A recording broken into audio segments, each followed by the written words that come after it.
La drogue est un fléau, c'est sûr. On connaît le danger de l'addiction, les dégâts pour la santé et pour l'entourage, le coût pour la société. On sait les trafics qui pourrissent la vie dans de trop nombreux quartiers, l'économie souterraine qu'ils génèrent, les règlements de comptes et les meurtres qui s'ensuivent. Les politiques capitalistes injustes ne sont pas étrangères au développement de ce fléau. Votre tentative de lutte se concentre dans le déploiement de brigades cynophiles dans les lycées. Comme un enfant, devant son Kinder Surprise, vous vous réjouissez de votre nouveau gadget, clinquant en apparence, babiole en réalité. Vous avancez des chiffres pour vous justifier. Vous signalez, je cite, une augmentation significative du trafic de stupéfiants, plus 14%, et de leur usage, plus 9% entre juin 2024 et juin 2025. Et vous vous gardez bien de préciser la source de ces données et qui elles concernent. Je me réfère pour ma part à l'Observatoire français des drogues et des tendances addictives qui publie en septembre 2025 des éléments précis à propos des jeunes Européens et Européennes de 16 ans. En France, le tabagisme quotidien est passé de 16% en 2015 à 3,1% en 2024. Les niveaux d'usage du cannabis ont connu une évolution semblable, passant de 17 à 4,3%. Des prévalences d'alcoolisation ponctuelle restent importantes, supérieures à 30% dans la moitié des pays, 22% en France.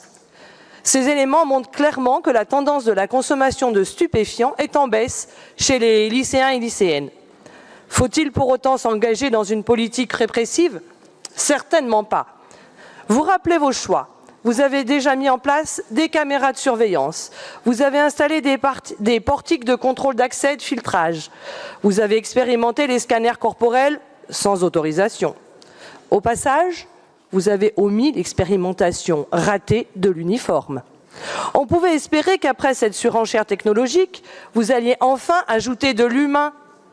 Encore raté. Vous faites appel à des chiens. En plus de surveiller, contrôler, filtrer, uniformiser et scanner, vous voulez renifler les jeunes scolarisés dans les lycées de la région. Tous ces dispositifs laissent penser aux jeunes qu'ils sont potentiellement en danger quand ils entrent dans leur lycée. Et surtout, ils leur laissent penser qu'ils sont ponctuellement des dangers pour les autres. C'est une façon de monter les individus les uns contre les autres. Plutôt que de tisser du lien, on exacerbe les tensions. La sécurité ne naît pas du contrôle exercé. La sécurité naît du contrat social, du lien établi entre les personnes qui fréquentent le même lieu. Un lien de confiance, un lien qui responsabilise. Vérifier sans cesse, scruter chaque geste, observer le fond de chaque sac peut se révéler contre-productif. On va me rétorquer que lorsqu'on n'a rien à se reprocher, on ne craint pas les contrôles. Mais ces contrôles pèsent sur l'atmosphère des établissements. Ils ne construisent pas une société bienveillante puisque chacun, chacune est a priori suspecté de fraude. Construire du lien, c'est réellement agir à la racine de la violence. C'est lutter contre l'insécurité, pas avec peur, mais avec humanité, exigence et bienveillance, en toute responsabilité. Et c'est ça, faire société. Les décideurs politiques qui, comme vous, imaginent et financent ces dispositifs de surveillance donnent de la jeunesse une image de tricheurs et de délinquants.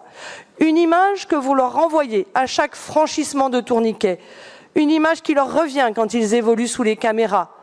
Une image qui leur collera à la peau quand ils seront reniflés par les chiens policiers. Vous vous imaginez en chevalier blanc, porteur d'une vérité morale supérieure, et vous commettez une faute éthique. Vous faites des lycées un terrain d'expérimentation et des élèves des cobayes. Vous faites porter sur les jeunes, en pleine construction de leur personnalité, votre propre phobie du moindre désordre, sous couvert d'assurer leur protection. Ce faisant, vous oubliez que l'usage des drogues témoigne d'un mal-être qui pousse à se réfugier dans des sensations fortes, à croire qu'on échappera plus facilement à sa réalité ou qu'on supportera mieux ses problèmes. De nombreux adolescents et adolescentes vont mal. La consommation de stupéfiants en est une conséquence. Et vous, que leur proposez-vous? Jamais d'accompagnement, jamais de prévention, jamais de moyens humains. Vous choisissez la répression, l'intrusion, plutôt que l'éducation, le soin, le lien.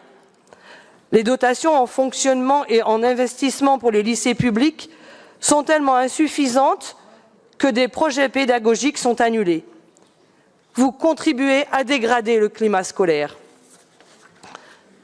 Votre réponse à notre question de l'Assemblée plénière d'il y a un an, en octobre 2024, à propos du bilan de l'action régionale en faveur de la santé mentale des jeunes et des mesures prévues pour la mise en place d'un plan d'urgence sur le sujet, n'est pas à la hauteur des besoins et des enjeux.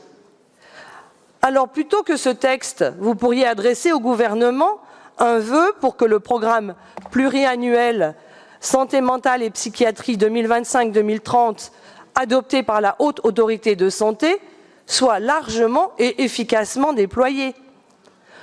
Vous pourriez interpeller vos parlementaires pour qu'ils arrêtent de voter des budgets qui suppriment des lits en psychiatrie, des postes d'infirmiers, de psychologues, de médecins scolaires, d'assistants d'éducation, et j'en passe. Finalement, avec l'intervention des brigades cynophiles dans les établissements, vous cherchez davantage à paraître pour ce que vous n'êtes pas qu'à protéger les lycéens et lycéennes de l'usage de la drogue. Vous clamez haut et fort que la sécurité est la première des libertés et vous enfermez les jeunes dans des lycées forteresses. Quelle bienveillance! Vous allez communiquer, bien entendu, au-delà d'Auvergne-Rhône-Alpes, sur votre soi-disant action en faveur de leur sécurité, alors qu'en réalité, vous ne présentez qu'un petit vœu à l'État. On a vu chevalier plus combatif et courageux. Nous voterons contre ce rapport. Ce n'est pas avec des chiens policiers que les jeunes vont tisser entre eux des liens robustes.